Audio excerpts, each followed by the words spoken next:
Le feu éprouvera ce qu'est l'œuvre de chacun. 1 Corinthiens 3,13 nous dit la parole de Dieu. C'est une affirmation universelle et impérative. Le feu éprouvera. C'est impératif. L'œuvre de chacun. C'est universel. Et je pense, à la lumière du Nouveau Testament, que nous serions dans le vrai en ajoutant que le feu éprouvera chaque homme. Et non seulement son travail. Le feu testera chaque homme. Le feu peut signifier beaucoup de choses. Il peut signifier les épreuves personnelles dont Pierre parle, l'ardente épreuve testant la foi, éprouvant l'or.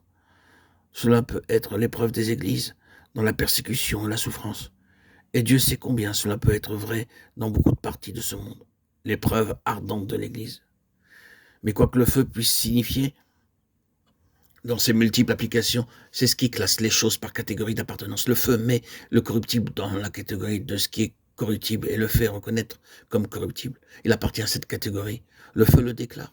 Le feu, d'autre part, classe ce qui est incorruptible dans sa catégorie, et ce feu n'a aucun pouvoir sur ce qui appartient à ce qui est incorruptible. Il a défini l'une ou l'autre nature. C'est périssable et passager, ou bien c'est impérissable et permanent. Le fait est cela. Le feu fait cela. Ne nous mettons pas à y penser simplement objectivement. Est-ce que vous êtes dans le feu maintenant? Est-ce que le feu est à l'œuvre dans votre vie maintenant? Le test ardent de l'épreuve. Combien d'expressions pourraient définir le travail de ce feu en nous? Oui, c'est une brûlure dans notre expérience. Nous connaissons déjà cette épreuve individuelle du feu. Que fait le feu? Et pourquoi le feu?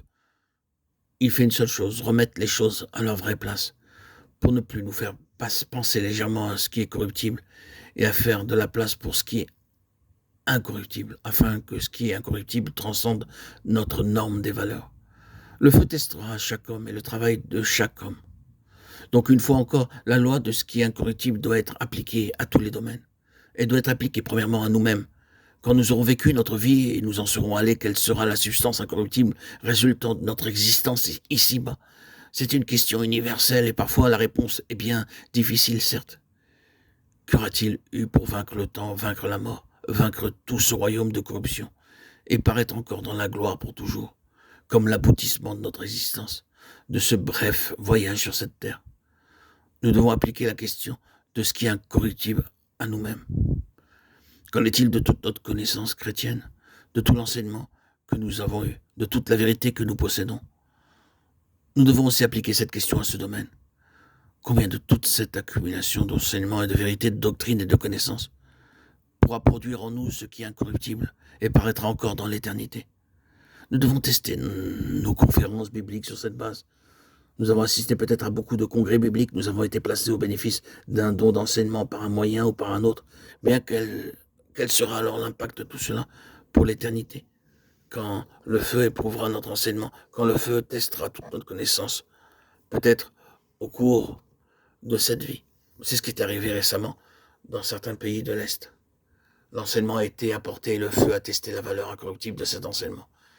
Qu'est-ce qui peut survivre au feu et en triompher? Concernant notre profession de foi chrétienne, nous portons le nom de Christ dans ce titre de chrétien, Christ est inclus.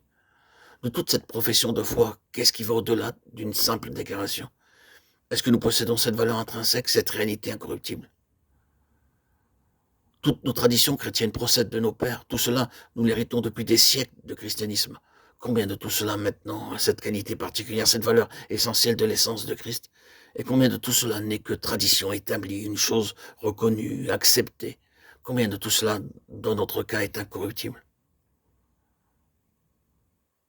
Tous nos désirs, notre empressement, notre service, sont-ils fondés sur cet élément fondamental qui tiendra ferme contre la fureur de Satan et la haine de l'enfer?